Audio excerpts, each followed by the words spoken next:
Study करते हैं combined effect of drug का। मतलब यदि दो ड्रग को आपस में कंबाइंड किए करते हैं तो उसका क्या इफेक्ट आ सकता है।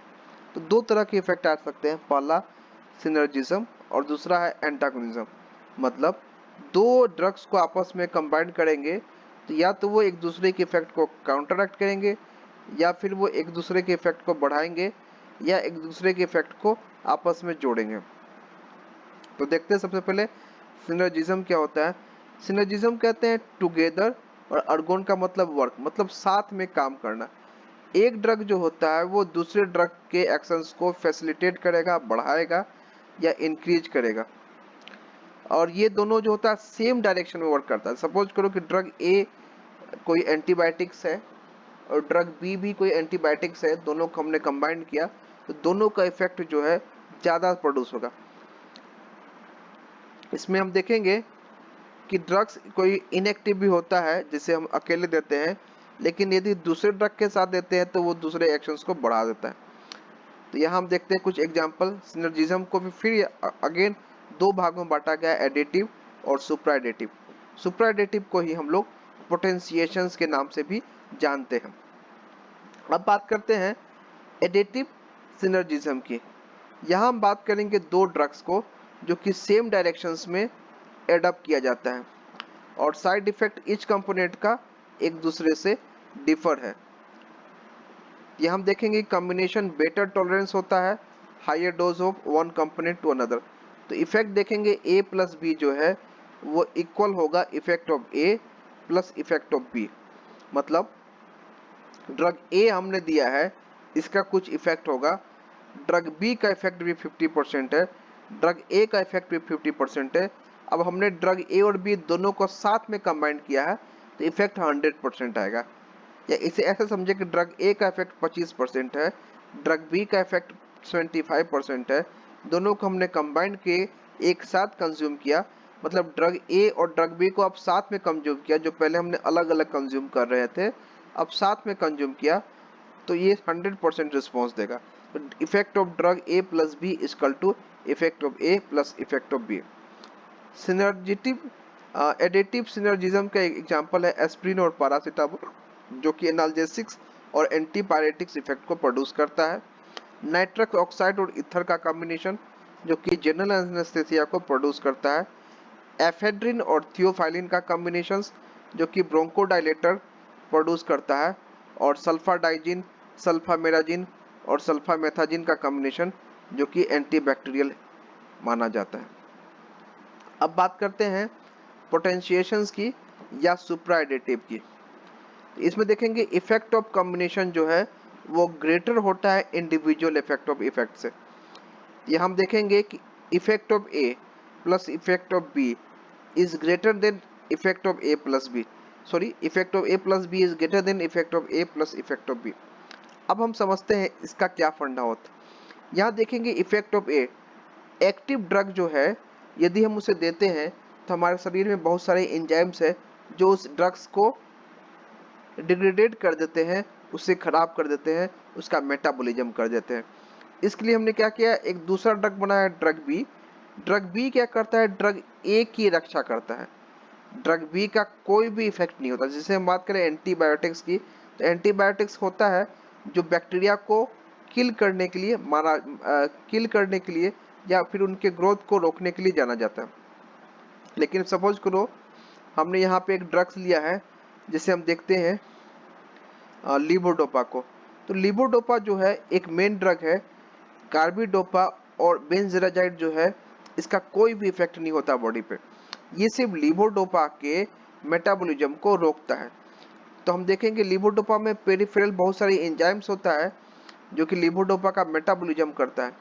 लीवोडोपा का मुख्य रूप से इस्तेमाल होता है पार्किंसन डिजीज में, और लीवोडोपा को पेरिफेरल से होते हुए ब्रेन के अंदर तक पेनिट्रेट करना जरूरी है। लेकिन वो पेरिफेरल में ही डिस्ट्रॉय हो जाता है लीवोडोपा, क्योंकि पेरिफेरल में मतलब ब्रेन के बाहर बहुत सारे ऐसे एंजाइम सिस्टम होते हैं जो कि लीवोडोपा को डिग्रेडेट कर देते हैं। उसी एंजाइम को इनहिबिट करने के लिए कार्बिडोपा और बेंजेराजाइड होता है, ये दोनों लीवोडोपा को इनहिबिट करते हैं। तो आप सपोज ऐसे करो कि किसी किले पे किसी हीरो को एंट्री करनी हो और वो हीरो ही वो काम कर सकता है। तो बाकी लोग क्या करते हैं, उस हीरो को फैसिलिटेट करने के लिए उसे मदद करते हैं। जैसे हो सकता है उस हीरो को हम फैसिलिटेट कर सकते हैं किसी भाला देकर या किसी तलवार देकर, लेकिन काम है उस हीरो का ही। इसी तरीके से लीवोडोपा ही मेन ड्रग है, और जिस एंजाइम से इसका डिग्रेडेशन हो रहा है उस एंजाइम को इनहिबिट करता है कार्बिडोपा और बेंजराजाइड। तो ड्रग ए का इफेक्ट ही, इसका ड्रग ए जो है उसका अलोन में इफेक्ट दिया बिना कार्बिडोपा बिना बेंजराजाइड का, तो इफेक्ट 20% आता है। लेकिन यदि हमने कार्बिडोपा के साथ इसको कंबाइन कर दिया या फिर बेंजराजाइड के साथ कंबाइन कर दिया तो इफेक्ट इसका 100% आने लगेगा, क्योंकि बेंजराजाइड या कार्बिडोपा उस एंजाइम को इनहिबिट कर रहा है जो लीवोडोपा का मेटाबॉलिज्म करता है। उसी तरीके से एसिटाइलकोलिन और फाइजोस्टिग्मिन का, ये भी एक दूसरे के ब्रेक डाउन को इनहिबिट करता है। फाइजोस्टिग्मिन जो है उस एंजाइम को इनहिबिट करता है जो एसिटाइलकोलिन का डिग्रेडेशन करता है। तो फाइजोस्टिग्मिन एसिटाइलकोलिन एस्टरेज नामक एक एंजाइम को इनहिबिट करता है, और ये एसिटाइलकोलिन एस्टरेज एंजाइम एसिटाइलकोलिन के डिग्रेडेशन के लिए जाना जाता है। तो फाइजोस्टिग्मिन ने उस एंजाइम को इनहिबिट किया जिसका नाम है एसिटाइलकोलिन एस्टरेज, और इस कारण से एसिटाइलकोलिन का डिग्रेडेशन रुक गया। उसी तरीके से एड्रेनालिन और कोकेन का कॉम्बिनेशन देखते हैं कि कोकेन क्या करता है, एड्रेनालिन को वापस जो है न्यूरॉन्स में अपटेक करने से रोकता है। हम जानते हैं एड्रेनालिन एक न्यूरोट्रांसमीटर है जो कि न्यूरॉन से रिलीज होता है। तो न्यूरॉन से रिलीज होने के बाद एड्रेनालिन फिर से न्यूरॉन्स के अंदर वापस चला जाता है, जिसे हम कहते हैं रीअपटेक। तो उस रीअपटेक को इनहिबिट करता है कोकेन। यहाँ बात करेंगे सल्फोनामाइड और ट्राइमेथोप्रिन, दोनों ड्रग्स में एक्शन होता है। सल्फोनाम और ट्राइप्रिन मिथोट्रिक्जेट सल्फोनामाइड और ट्राइमेथोप्रिन यह सीक्वेंशियल ब्लॉक करता है। बात करते हैं बैक्टीरिया में। बैक्टीरिया में फोलिक एसिड का जब सिंथेसिस होता है तो फोलिक एसिड का सिंथेसिस पाबा से स्टार्ट होते हुए डाइहाइड्रोफोलिक एसिड और टेट्राहाइड्रोफोलिक एसिड के बाद फिर वो फोलिक एसिड बनता है, और उसी फोलिक एसिड से डीएनए आरएनए का निर्माण होता है। तो हम देखते हैं कि बहुत लंबा प्रोसेस है, बहुत लंबा सीक्वेंस है। तो उस सीक्वेंस में दो जगह इनहिबिशन का काम करता है सल्फोनामाइड और ट्राइमेथोप्रिन, ताकि बैक्टीरिया के अंदर फोलिक एसिड ना बन सके, और बैक्टीरिया के अंदर यदि फोलिक एसिड नहीं बनेगा तो उसका डीएनए आरएनए नहीं बन पाएगा, जिस कारण से बैक्टीरिया का ग्रोथ रुकेगा। और सल्फोनामाइड और ट्राइमेथोप्रिन बैक्टीरियोस्टेटिक माना जाता है, क्योंकि वो दो जगह अलग अलग जगहों पर मिलके बैक्टीरिया की ग्रोथ को रोकता है, उस सीक्वेंस को रोकता है। उसी तरीके से कैप्टोप्रिल और डायूरेटिक जो है वो टैकलिंग करता है, कंट्रीब्यूशन फैक्टर्स है। टायरामिन और मायो इनहिबिटर्स भी आपस में इस्तेमाल किया जाता है। टायरामिन का डिग्रेडेशन मायो से होता है, तो मायो इनहिबिटर देंगे ताकि टायरामिन का इनहिबिशंस ना हो, उसका डिग्रेडेशन ना हो।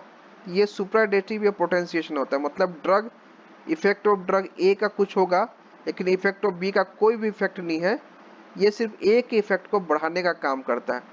तो यहाँ पे देखेंगे इफेक्ट ए प्लस बी, मतलब ड्रग ए और बी को साथ में कंबाइन किया तो इफेक्ट कई गुना बढ़ जाएगा। अब हम बात करते हैं एंटागोनिज्म की। एंटागोनिज्म में एक ड्रग जो है वो दूसरे ड्रग के इफेक्ट को डिक्रीज करता है। तो ड्रग ए जो है और ड्रग बी जो है दोनों का अलग अलग इफेक्ट जरूर देखा है, लेकिन दोनों को यदि कंबाइन कर दिया हमने साथ में तो ये एक दूसरे के इफेक्ट को काउंटर एक्ट करता है, वो एंटागोनिज्म में देखा जाता है। एंटागोनिज्म भी फिजिकल, केमिकल, फिजियोलॉजिकल या रिसेप्टर एंटागोनिज्म हो सकता है।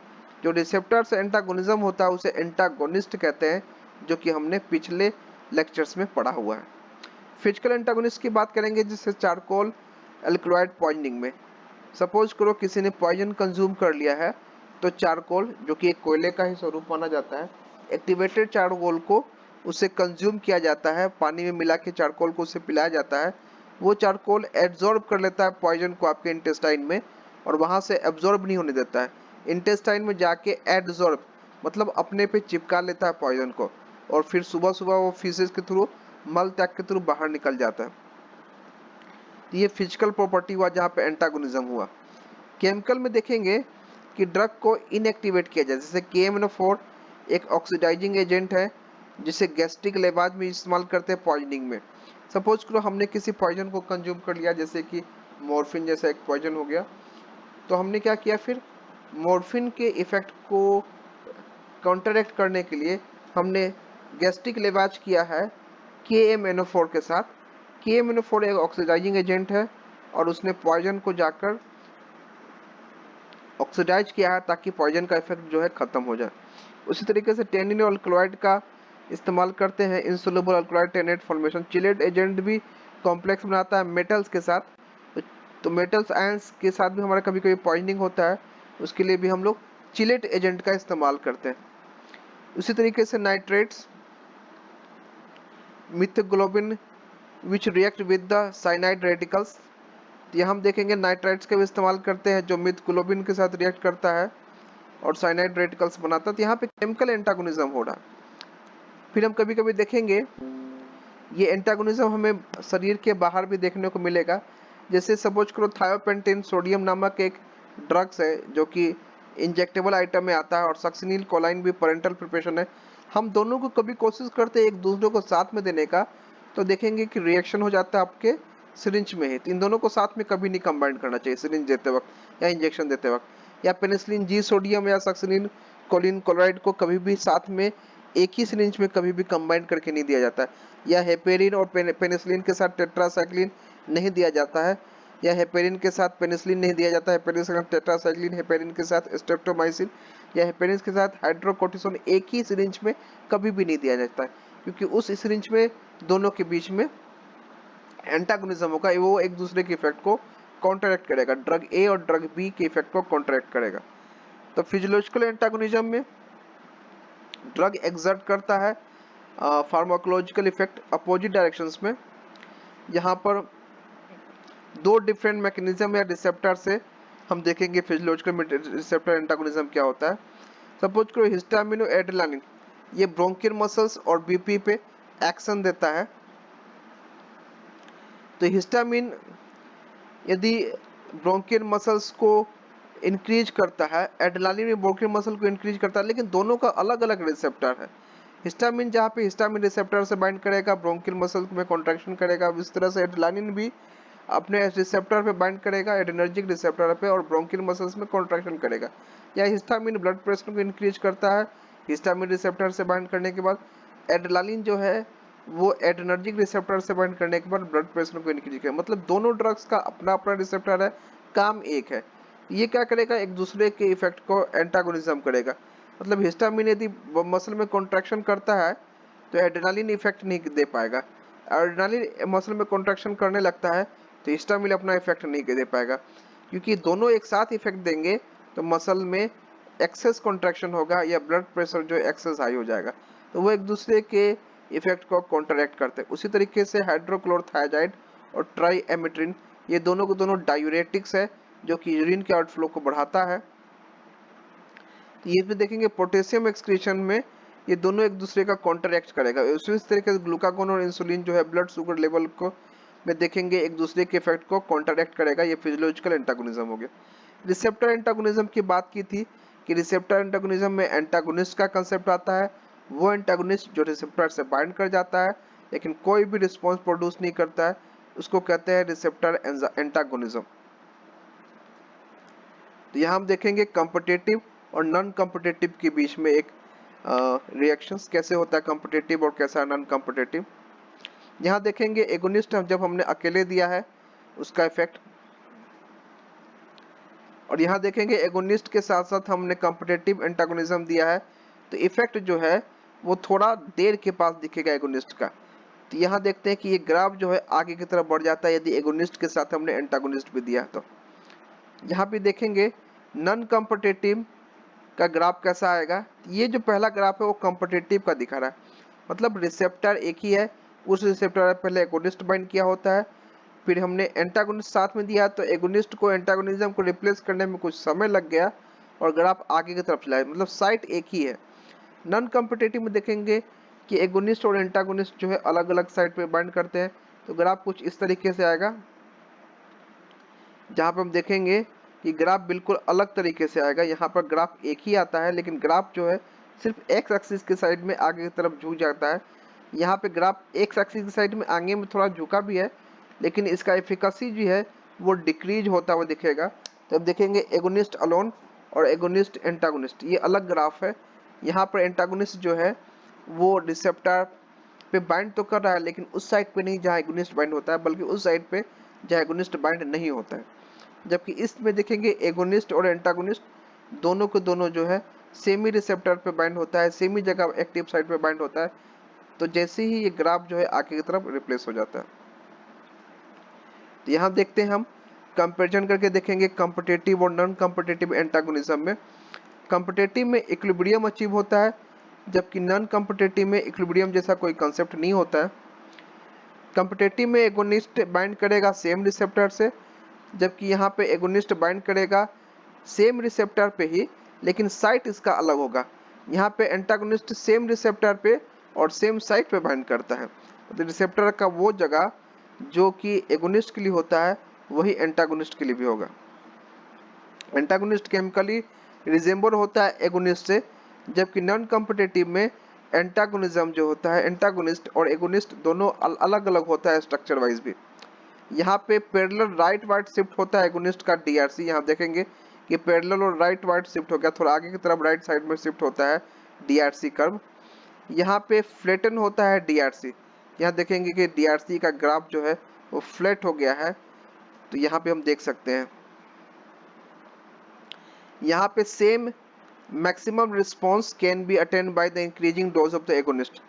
यहाँ पे रिस्पॉन्स वही आएगा जो कि पहले आया है, लेकिन इसके लिए डोज हमें थोड़ा ज़्यादा देना पड़ेगा तब। जबकि दूसरे डाइट में देखेंगे कि मैक्सिमल रिस्पॉन्स सप्रेस हो गया, यहाँ पे मैक्सिमल रिस्पॉन्स ज़्यादा था, लेकिन एंटागोनिस्ट देने के बाद जो कि नॉन कॉम्पिटिटिव टाइप का है, रिस्पॉन्स सप्रेस हो गया। यहाँ बात करें कॉम्पिटिटिव और नॉन कॉम्पिटिटिव के बीच में कंपेरिजन की। एंटागोनिज्म जो है वो रिड्यूस करते हैं एफिनिटी को या पोटेंसी को। यहाँ देखेंगे एंटागोनिज्म जो है वो रिड्यूस करता है एफिकेसी को।